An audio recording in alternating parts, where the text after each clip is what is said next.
If this man doesn't die at age 32, we might not know who Jack Kirby is. It's true, man. Let's give Exhibit A.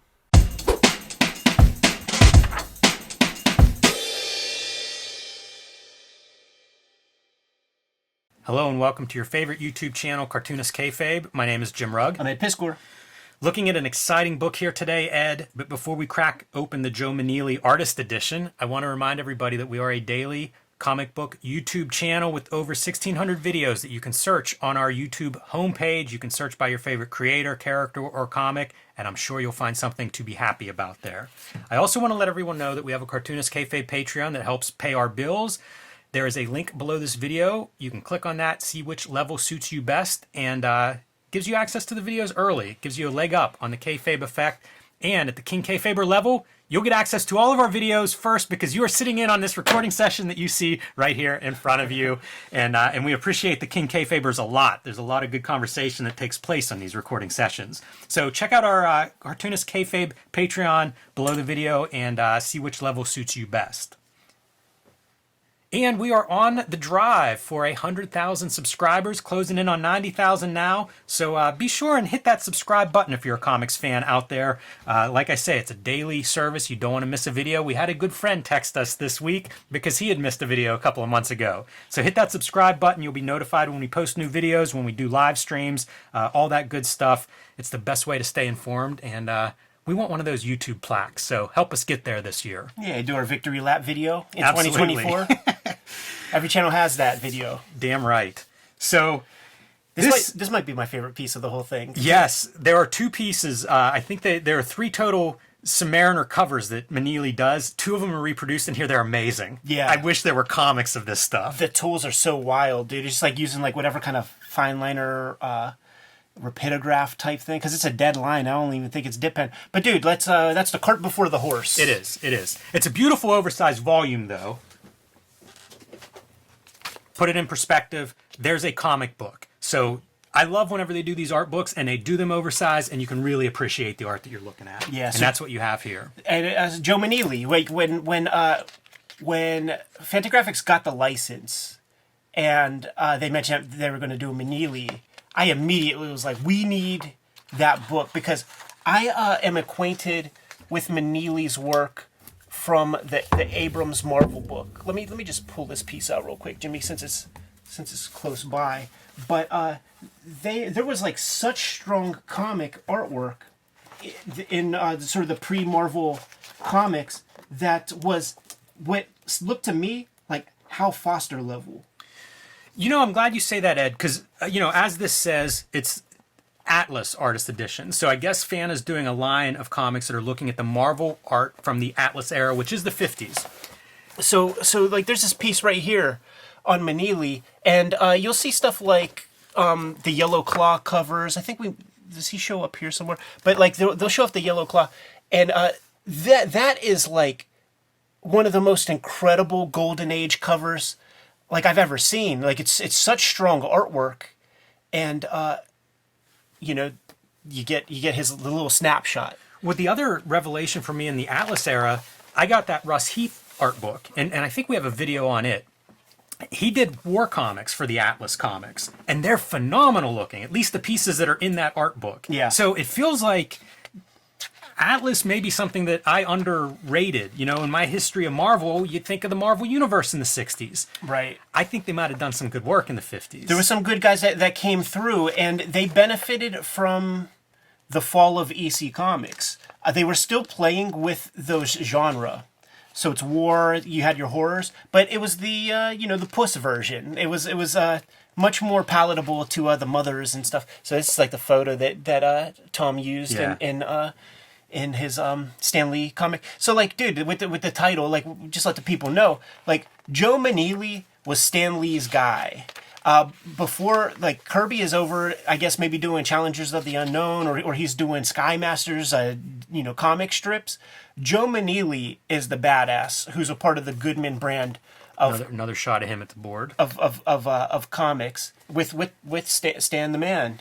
And some real parallels with Kirby in that prolific fast. Yeah. So like once Stan Lee, Meneely does work for everybody. You know, like he gets to New York after working out of Philadelphia under Bob Powell. Yeah. Which I do think there's some Bob Powell in some of Meneely's work. And I say that as Bob Powell being one of the guys like I think of as a high point as a line artist from that time period. But he gets to New York, kind of visits all the publishers, does work for everybody. And pretty soon Stan Lee's like, all the work you can do. Yeah, totally. Which, you know, it does make me think about Stan Lee because I know he's maligned for taking credit where he shouldn't be taking credit. But the flip side is he basically ran the Marvel publishing unit for, you know, maybe 3 decades and would find these guys and recognize that's a talent, man. Give them work, give them work, give them work. Keep them busy, keep them employed, keep them in this field, and keep them working for Atlas. Yeah, totally. Like a big, you know, that's Rick Rubin. Honestly, that's Howard Stern. Like if you listen to a Howard Stern show, a chunk of the show is playing bits that are other people's creations, but it's like you have that curatorial sense and you have that taste to recognize good stuff when you see it. Meneely, he played with all genre, so like we'll get some war comics in here. And by the way, like I just gotta, you know, this is the Atlas Artist Edition, right? So like Scott Dunbier over there, the IDW Artist Edition. What does it say right there? Stories appear in chronological order, based on what, Jimmy? They were when they were originally were assigned, not necessarily the order they were published. Because the big frustration with those artist editions from the IDW brand of things is like you're looking at a 1990 fucking X-Men piece, and then you turn the page and you're looking at like a 1987 piece that Jim Lee drew. And it's like there's that dissonance, and it's the stupidest way to curate something. And this is like the smart way to do it, where you get to see sort of the crew, like you get to see the development of the artist. A couple of things to note here is look at all the stories that have no writer credited because it's just unknown. Like talk about, you know, the history of comics being exploitation. But here's one that Joe Meneely writes, and according to the intro is fantastic. This is the only story known that he wrote. So it makes me think, like, can you imagine him, like, having a longer career? Because the story, if you don't know it, is falls off a train and is killed. And he's, I think, 32. And everybody is like, yeah, that's all we know. And it sounds shady as fuck. Because, like, how do you just fall off of trains?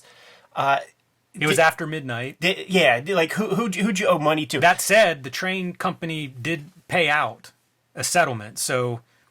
Right. Who knows? And they said something about lost glasses. But like the Yellow Claw is Feldstein. Yes. You know, Al Feldstein, the editor of the EC brand of comics. EC goes away. Yeah, he leaves Mad for about 10 seconds. Yeah. Writes this story, and goes like, back to Mad. And then Jack Kirby takes over this strip. And, you know, the other part in this intro, the idea of, do we know Jack Kirby if Joe Meneely lived to a ripe old age? Because within a week of Meneely's death, and maybe within a day or two, they said it was almost the next day. Jack Kirby returns to Marvel, and they start up basically like the Marvel Monster Sci-Fi line, which preceded the Marvel Universe. So, you know, at that point, Goodman's ready to cancel comics. There have been a couple of these moments where Martin Goodman, the publisher, is ready to cancel comics, and that was one of them. And I guess they have paperwork even saying that. So, weird, crazy timing where it is literally like a day. The best artist is gone.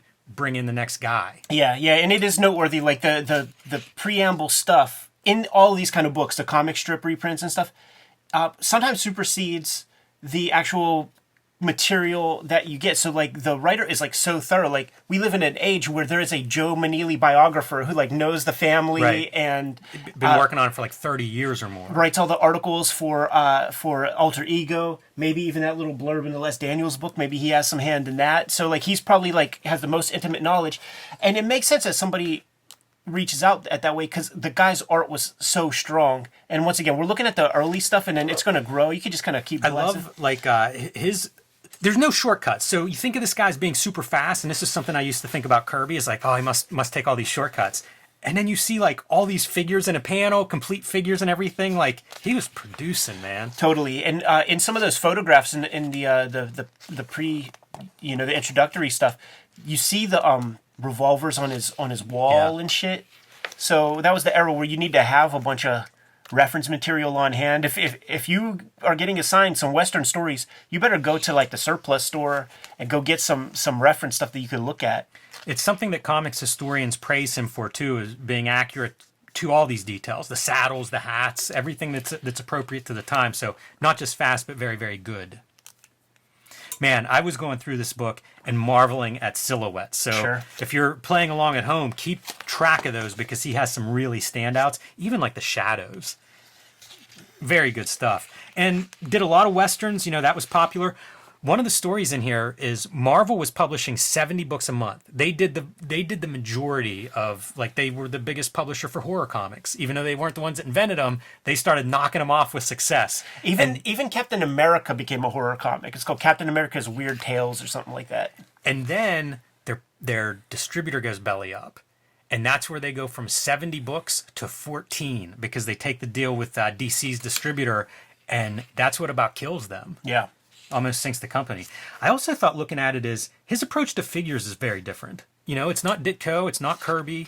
It's I do think there's a little Bob Powell visible. There's a commercial aspect to it, man. It's not so far from your Bob Daub kind of style. And I think it a lot of, like, these figures, whenever these comics are coming out, like I don't see Gaines hiring him actually with the way he builds his figures, because it's not to the level of those EC guys. Another guy that comes to mind, and we'll see it with the more horror stuff, but Jay Disbrow comes to mind. Oh, that's interesting. With some of the double lighting stuff. It's not like a Wally Wood approach to double lighting. It's more a Jay Disbrow kind of version. This video is brought to you by the comics that we make. Ed Piskor's Switchblade Shorties is now available daily on all of our social media and all of Ed's social media. You can follow that wherever you want to read your comics. Red Room Crypto Killers, the latest and third volume in the Red Room trilogy, is now available.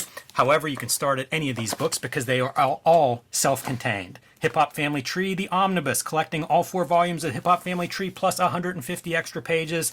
Now available wherever you buy books. And X-Men Grand Design, the trilogy, trade paperback, kind of the mass market version of X-Men Grand Design, collecting all 3 volumes in 1 volume. Hulk Grand Design, out of print on the Treasury size edition, coming soon as a trade paperback. Pre-order that one now. Street Angel Princess of Poverty and Street Angel Deadliest Girl Alive. Collect all of my Street Angel comics in 2 handsome volumes. You can get those wherever books are bought and sold. And my self-publishing efforts, True Crime Funnies, BW Zine, and 1986 Zine are all available on jimrugg.com or patreon.com/jimrugg. And now back to our video. Super solid splashes. It's a great splash page. And, we looked at Westerns. Love these open panels, too. Yeah, that's like got the Johnny Craig vibes. We're going to get into some crime. There's Mad parody type comics. Yes. I love the clown in the real world. Pagliacci. Pulling up to the diner to get his breakfast there. You see those great photos from the days of yore. Pretty great drawing, too. Like he has a lot of lines, like a lot of rendering that he puts in his work, and it can really pull this stuff away from like simple cartooning or cartoonish looking. Yeah, and there's a crudity to it, like he's using probably the tech pens of the day on some of that hatching. Very dead lines, no thick and thins. And, these straight things. Yeah, that's what's nice, too. That was a 50 style. You think of how much, like, Kirby and Ditko, to a lesser extent, influenced the Marvel style. You see marks here that just aren't that. It's a different dude. Yeah, Manili marks. One of those great. He does this, too, with silhouettes, where it's like there'll be one guy in silhouette in a panel, and I'm a sucker for that stuff, where somebody comes in and out of the shadows. Yeah, that billboard's amazing. How about that for, like, your point of interest, with your spotlights making the X where your characters are for the moment? Yeah, good designy feature. And then that's just very evocative. Like, I would accept that as like a big silkscreen print. Yeah, man, that would be a strange, almost like a pop art kind of image. There's a cover gallery that we'll get to in the back that has some outstanding images, but I like a lot of his Western stuff too. I think is really strong. Some of the gunfighter poses and things, and even the detail of like running through town on horses. Sure, it's very detailed work. The close-ups, I think, are something that I don't see a ton of, at least not at that level of detail from reprints I have from, like, I don't know if this is Golden Age, 1950, I guess. Yeah, like the way I always remember it is like the Silver Age is denoted with like when the Green Lantern gets changed and like the Flash gets updated. That's a nice splash too, montage splash. And some people who are watching this might be like, I don't see what you guys are seeing. You really do have to understand the context of the era, because there are a lot of very, very bad comics. He would have done a strip in these books. Like almost nobody drew the complete comics. And if you would see these strips amongst the others, then you would completely understand. Yeah, if you look at those old comics, and a lot of that stuff you can find online. I've been going through like old crime comics. They look like they're drawn in the morning, like 5 pages done before lunchtime. Right. It is not this variety of compositions, and also even just when you see full figures, like if you want to save some time, do close-ups. Right. Don't do backgrounds. Like there's all these different techniques, and you don't see a lot of them here. This piece really spoke to me, man. It feels super ambitious, and I think that he's when in Rome. So now he's got to do some kind of like space opera thing. That's Alex Raymond-ish. It is, and great weight on both of those figures are kind of like leaning on one leg, leaning on this, I don't know, some kind of stool panel thing there. But it's still like you see those figures with weight. Yeah, and when you see them nude like that, Lou Fine was probably the early guy in comic books that could draw a figure at that level. By the way, signing his name, right. Something that, we looked at that table of contents and there's a lot of non-credits there. You got to sign those names. Very different images of what we would think of in the future as Kirby Crackle or something, but a different approach to that kind of intergalactic stuff. I'll buy that. And that was like 5-6 disparate panels of like the Rapture or something, all very, very interesting. But wild marks, marks that just they didn't really stand the test of time. But as a cartoonist, you and I, we could take a look at those and see how they're successful and probably apply them to your own practice. This is cool. This is point of view. Like, we're this guy. Yeah. And that happens a lot. And I love the depth that you're getting with the super foreground of a hand there. Again, it's just inventive. It's whenever you're churning this stuff out, that's the challenge at times. If you're going to draw these as fast as you can because you're not getting paid much, how do you keep them good? Right. And it does feel like he's certainly challenging himself. You see very different approach here to your page panel layouts. I bet you Stan Lee wrote this one. I mean, just blatant. That's what they were doing. Just blatant. That's the name of the game. And I mean, look, they're one of the publishers that made it through successfully. So that copycat stuff was definitely rewarded. There's a war comic. So you see all of the genres too. And that's whenever I mentioned Namor at the beginning, he didn't, superhero is the one thing that he did almost nothing.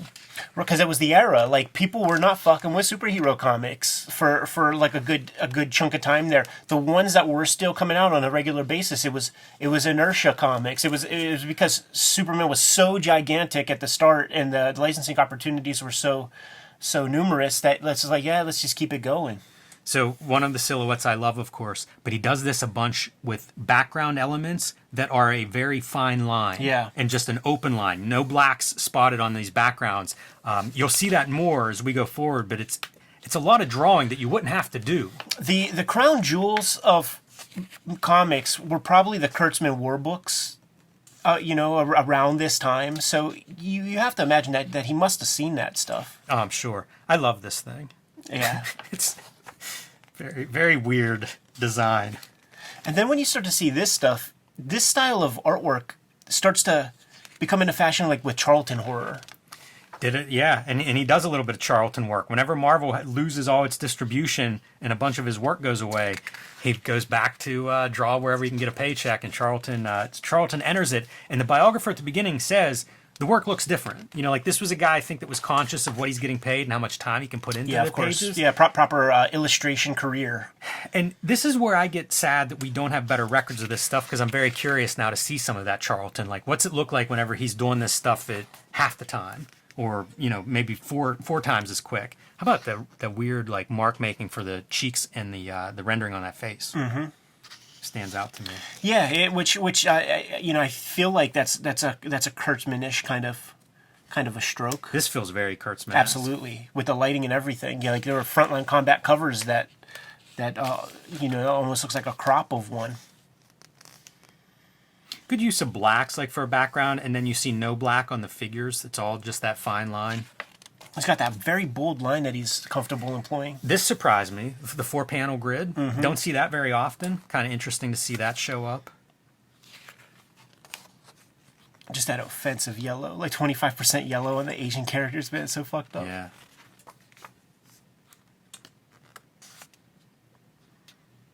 This feels very EC to me. Probably the big lettering effects. The simple color, like Marie Severin would color that way, and she may be at Marvel now. If EC went away, like she probably went right over across the street. That's interesting. Yeah, I don't talk about. We don't even have credits for most of the writers. Good luck figuring out who colored any of this stuff. Yeah. How about that for a figure? Amazing. Pretty hard to draw that, and pretty striking as your splash page. And once again, it's this stuff that really attracts me. Because I don't know, I didn't get the memo that like comic artwork always has to be so crisp and like those perfect lines and all that kind of stuff. I like to see the hand. And I actually do think that we're coming back to that. I think that there's been enough digital, Procreate printed stuff that people are getting excited about the artisanal aspect of handmade comics. Yeah, I think some of that expression is the people enjoying drawing too. Yeah. Like I've been doing more work on paper for that reason. I just wanted to break from the screen. He does put a lot of marks on a page. And that takes time. That's that part of the reason people go to a brush is because it's fast. You can dash out a big heavy line in one stroke rather than, if you're doing all these little rendered marks. But man, it makes it beautiful. Here's another one of those where it's like part silhouette, but then you have like foreground elements that are clear. Yeah, and then it's like say there's like 4 levels of depth because this could be like the closest piece to us, and then you have the next layer, and then the third layer, and then the atmosphere is the fourth. Right. Yeah, it's not like he would have to draw those kinds of clouds, which again take a little bit of time. If you pay attention, they're not touching the tree, so it's not like he's just dashing those off. Right. Some of them are in little tight spaces. We could talk reproduction a little bit. What they've done is scan the originals and then remove the yellowing of the newsprint. Which I don't think was necessary. Yeah, I wish they would leave a tiny bit of the yellow for the warmth that it Right, brings. right. The stark white, it stands out. It's funny, though, when you see, like, the off-register scan. Right. But I do wish that they would, like, take some of that yellow away, but don't take it all away, because the white can be really cold. And we've talked about that in like the Rich Tommaso, Carl Barks reprints, where like he puts a little bit of that color then back in the white. Right. And they're playing with the levels of the black too. Yeah, that's true. Yeah, because it's Tom calls it skin cancer black. Is the black of old patinaed newsprint black. Skin cancer black. Multicolored. I've never heard him say that. That's good. Wild color here. And playing with, this is like the LB Cool color palette where you're playing with like full cyan plate, full yellow plate to get that like super rich green. This is probably my favorite color of the 64 colors that were available in the early days, man. 100% cyan, 100% yellow. That's a great leg for my money. Leg, foot, pattern on the trousers, all of it. How about this? You're looking through... I interpret this as I'm looking through the window of the office of the editor. So, it says editor on the window, but from the inside, it's backwards. Yeah. Amazing, Get that right? light off of there. Yeah, which was a stroke of, this is an EC style story. There would be the Gaines, Feldstein stories where you're in the office and here are the guys. So this is our opportunity. But, like, it's still kayfabe, right? So, like, you don't got your Stan Lee guy. How about even the panels within panels? Comics and comics, I love baby. it. Like this, maybe my favorite spread in here. Comics and comics. Even like the title lettering on top. I think that's really great rendering. That might be Stan Lee. And I would not expect that kind of rendering in comics from this time period. Totally. Because, like, you would see versions of that with, like, Jack Kamen, some of the EC guys, but it's so much more controlled. This is a very loosey-goosey approach. It really makes me wonder, like you said, if this is a rapidograph or some kind of pen that he doesn't have to dip. You can see dabs at the end of the lines. Like, you can see a little spider web that suggests some kind of pen. I wonder, like, when technical pens like became possible. Like in the old Leroy Letterer, like there was a version of the rapidograph pen. I think those have been around. Yeah, I just don't know. I always enjoy the title lettering too on these splash pages. Great hands. Yeah, and there's so many lines in a lot of his rendering that it makes me think That's not a tool that you're dipping. He's going deeply Jack Davis on this one. This is really cool with all like the insects and everything. And it's 2 panels. I thought this was neat to see a big sci-fi splash page. Right. You know, you get a chance to see, like, again, we've looked at a few of the Ditkos and the Kirbys from that era, and those splash pages, super important. You know, there are pages that stand out, and I think this is yet a third voice. Yeah, it feels straight from the pulps. Uses the vertical panel correctly. Right. And for anybody at home that doesn't know what I mean, is if this panel is on this side, then you go like panel 1, panel 2. Oh, do I read this? Or do I read this one? Right. If you're going to do that, it has to be on the left if Yeah. you want total clarity in what order to read panels in. A splash midway through the story. Really, Well, towards the end of the story, I guess. really has that vibe of old pulps. And then you Yes. get to this, and it's another Jack Davis Beautiful. kind of Some aesthetic. Will Elder. Yeah, it's cool to see. Man, imagine a compilation of like all the Frankenstein stuff. And again, the hatching that he's putting down there. You could do that real fast with a brush and just Yeah. make that black. Right. You know? Yeah, like you see the end of those dots, man. Like there's just a little extra bleed. There's an original in the front in the intro, and I wonder if there's other originals of his work, you know, if any of that stuff survived, because 50's not a great era for that.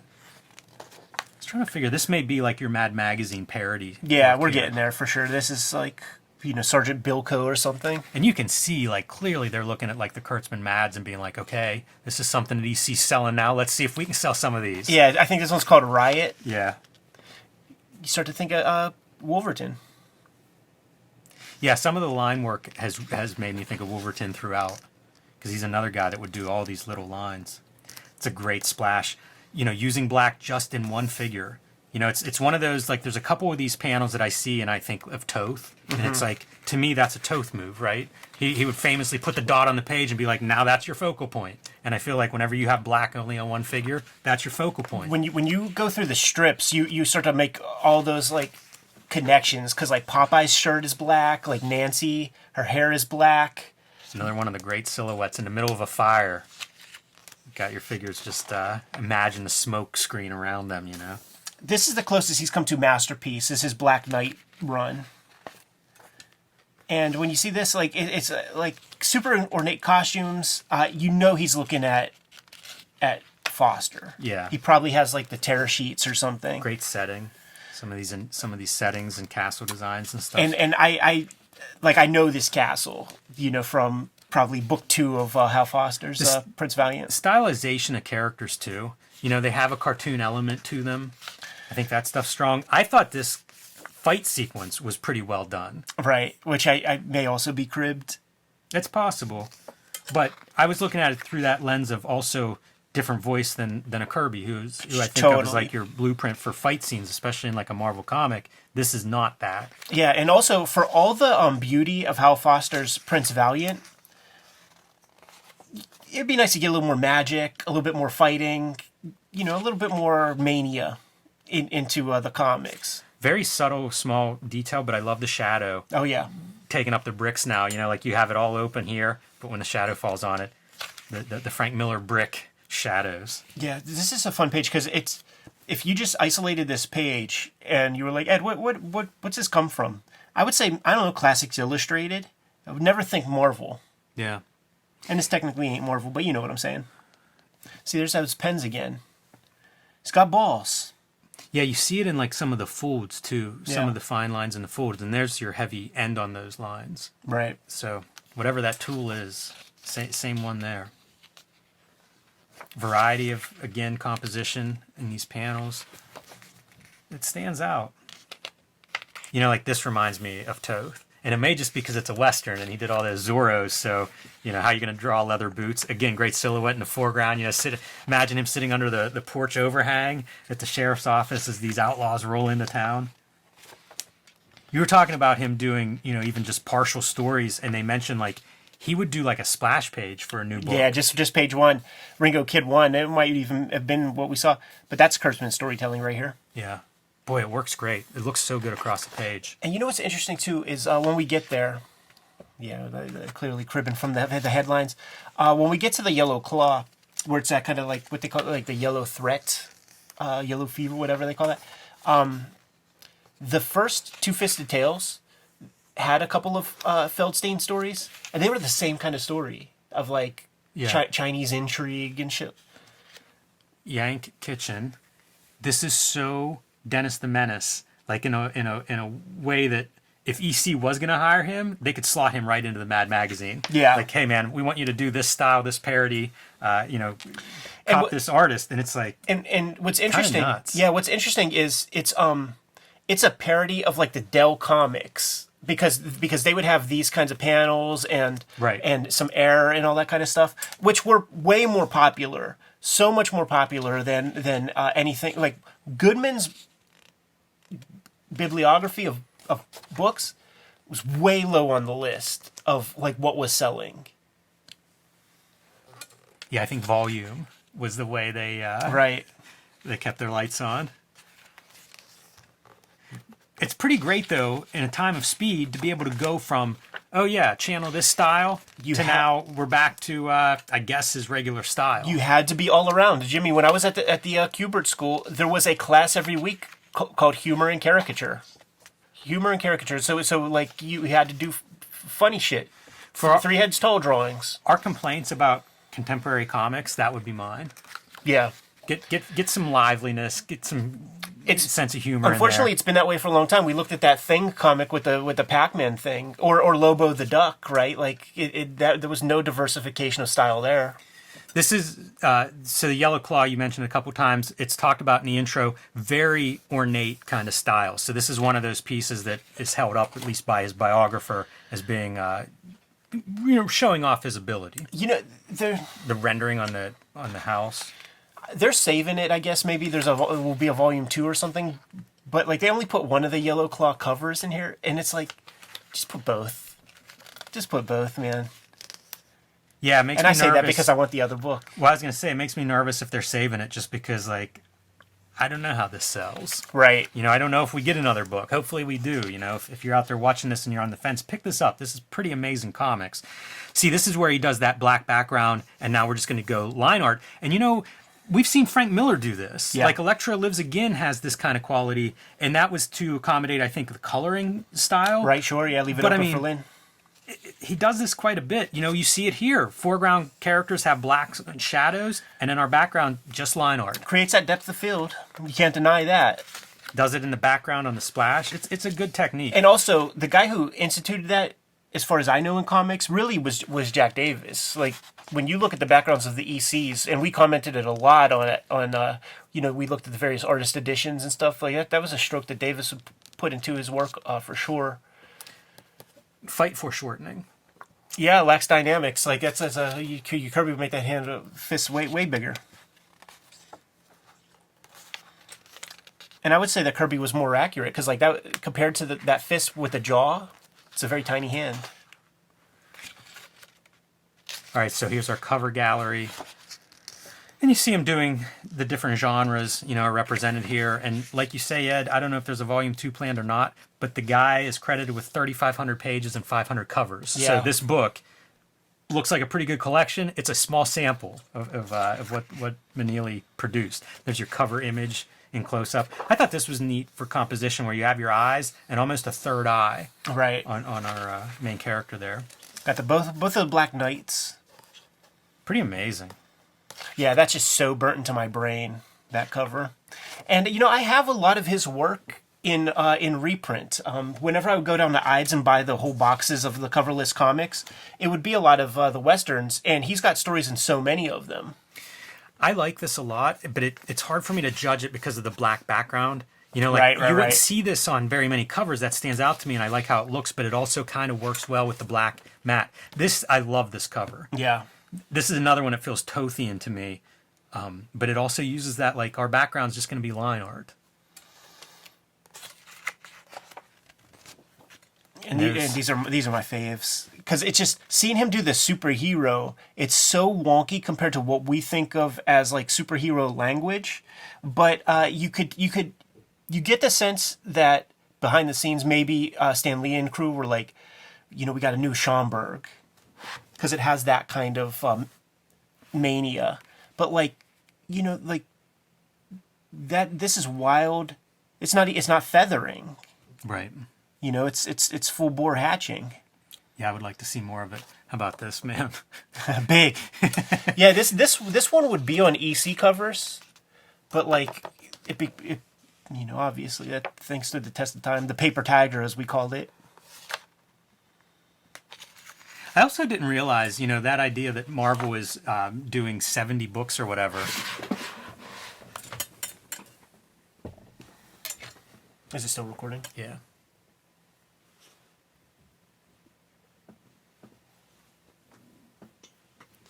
The idea that Marvel's publishing 70 books, I had no idea they were putting out that kind of volume in the 50s. No. It makes me kind of curious. Like, I'd like to see a month.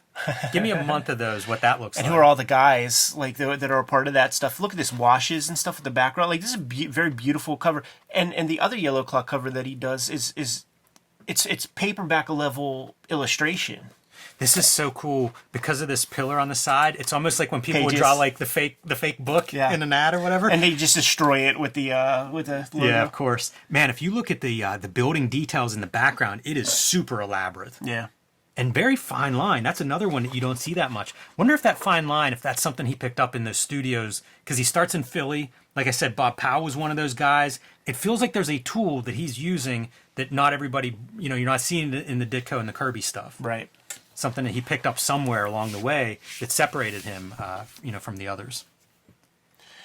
Fantastic collection. This was one whenever they got the license over there at Fantagraphics. I was like, I cannot wait to see this book, and it does not disappoint. It does make me wonder who else is doing Atlas work. Like what other quality cartoonists are we going to see Fantagraphics publish as part of this Atlas? Even if it's like a collection of maybe a title or something where you get 3 or 4 different artists on it. I'm curious to see that because I mean that stuff I could not find as reprints really as a kid. Right. You know, and I don't know, it's I don't go back and look at it. No, you know, like you could probably find some of it in internet archives at this point, but I haven't. So a lot of this stuff is kind of new for me for comics history. Yeah, totally. And what's funny is I think they're already like serving pre-orders for like volume 2 of other stuff. So there's Adventures in Terror, which is Gene Colan. Oh yeah, young Gene Colan ought to be interesting to look at. Atlas Comics 3, in the Days of the Rockets, it says Joe Meneely. Atlas 2 is Venus, which is Bill Everett. Atlas 4 is going to be Joe Meneely. So they're putting up pre-orders for a bunch of stuff, man. The next one to come out will be the Gene Colan one is out. The May is going to be Days of the Rocket. April will be Bill Everett. And then August will be another. If it's not the title, it's because you see right here, it's the title. So I guess it's maybe not exclusively Joe Meneely. Yeah, and that'll have Russ Heath in it and Gene Colan. Okay, I see. Should be interesting. Should be some stuff that maybe we haven't seen good reproduction of in the past. So I trust Fanta when it comes to this stuff, man. I trust them wholeheartedly. Good to go? Yes. Kayfabers, we're on the road to 100,000 subscribers. Thank you very much. Make sure you subscribe to the channel, hit like, go play around with the bell, get that setting adjusted so that you get access to all of our videos as soon as we make them live to Gem Pop. The videos are brought to you by a number of things. A part of that is the Patreon. The King Kayfabers on the Patreon get access to all of our videos before anybody else. A good number of them are hanging out with us in the live stream recording session that we are streaming privately. And that gets you even earlier access to the stuff that we're talking about. Ultimately, the videos are brought to you by the books that we make. You don't support the books, we can't make the vids, man. Jimmy, let the people know what you have on the stands and forthcoming. I have Hulk Grand Design coming out as a trade paperback in May. You can pre-order that one now wherever you pre-order comics, and I appreciate those pre-orders. Let Marvel know that it is worth their while to keep these books in print. I also have Street Angel, Deadliest Girl Alive, and Street Angel, Princess of Poverty. Both are out and available now. These collect all of my Street Angel comics. There is a color volume of Street Angel, Deadliest Girl Alive, and a black and white volume in Princess of Poverty. So pick your poison. They are both self-contained. Start reading at either spot. And my self-published efforts, BW Zine, 1986 Zine, and True Crime Funnies are available on jimrug.com or on patreon.com/jimrug. Switchblade Shorties is my latest comics effort, putting the strips out daily on all of my social media platforms and the Cartoonist Kayfabe stuff. So it's on my Instagram. There's a dedicated Switchblade Shorties Instagram. There's a Switchblade Shorties webtoon archive of all the strips where you can read them pretty easily. There's also a Patreon, patreon.com/edpiscor, where you can read way ahead. I have more than 100 strips up there on the Patreon as we speak. Red Room Crypto Killers comes out at the end of February. This is the last volume of Red Room for the foreseeable future. Contains 4 self-contained stories. So if this is the first Red Room that you are exposed to, you can grab it without the need of the other trade paperbacks. If you dig it, grab the others. The Hip Hop Family Tree Omnibus is out there. I saw it online for as low as $48 on Amazon. So get it while supplies last. This is a sort of like last run of that first printing before we go to reprints. So not sure quite how many of those are left right now, but it's the best book I've made to date. And X-Men Grand Design Trilogy trade paperback. This is the collection of all of my X-Men Grand Design works. Probably 3 years of work went into this package. Some of those are out of print, so this is your way to get access to all of those comics at once. Jimmy, there are a couple of other ways that the people can directly support the Cartoonist Kayfabe channel. Will you let those people know? You can subscribe to the Cartoonist Kayfabe e-newsletter at the links below this video. You can also find Cartoonist Kayfabe t-shirts, merchandise, hats, mugs, stickers, and more at our spread shop. That link is also under this video. There you have it. A bunch of different ways to support the Cartoonist Kayfabe channel. Give the people their marching orders, Jimmy, and we'll be on our way. Read more comics.